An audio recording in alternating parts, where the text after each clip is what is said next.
ओम शांति। हमारे जीवन में कभी-कभी ऐसी बातें आती हैं कि हम उन चीज़ों का सॉल्यूशन ढूँढने के लिए अलग-अलग ग्रंथों में जाते हैं। तो हमें उसका रिस्पॉन्स क्या मिलता है और उसका सॉल्यूशन क्या है? जैसे हमें लगता है कि हमारे जीवन में जो भी होता है, तो क्या उसके पीछे राज़ है? क्या भगवान ऐसा करते हैं जो डिसाइड वो हमारे साथ होता है?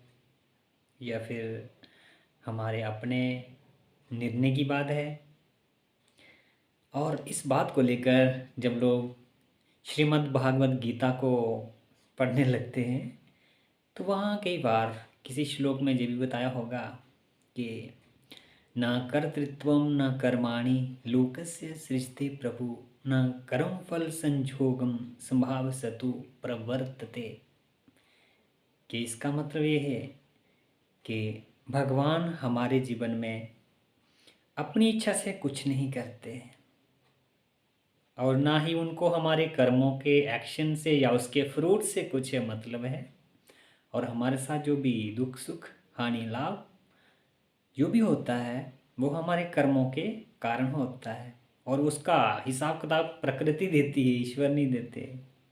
पर इसके साथ ही एक श्लोक में ये भी बताया है कि व्यक्ति के हाथ में सिर्फ कर्म है, उसके हाथ में फल नहीं है।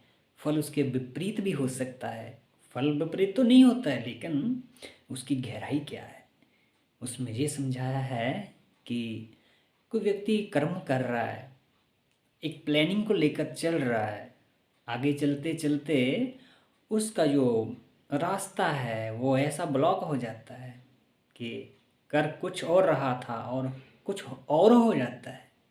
इसके पीछे क्या है राज है, होनी अनहोनी, इसके पीछे क्या है कहानी। जीवन जो है सिर्फ यही जीवन नहीं है, हमें ये शरीर अभी मिला है। कोई एक दिन का है, कोई 90 साल का भी है।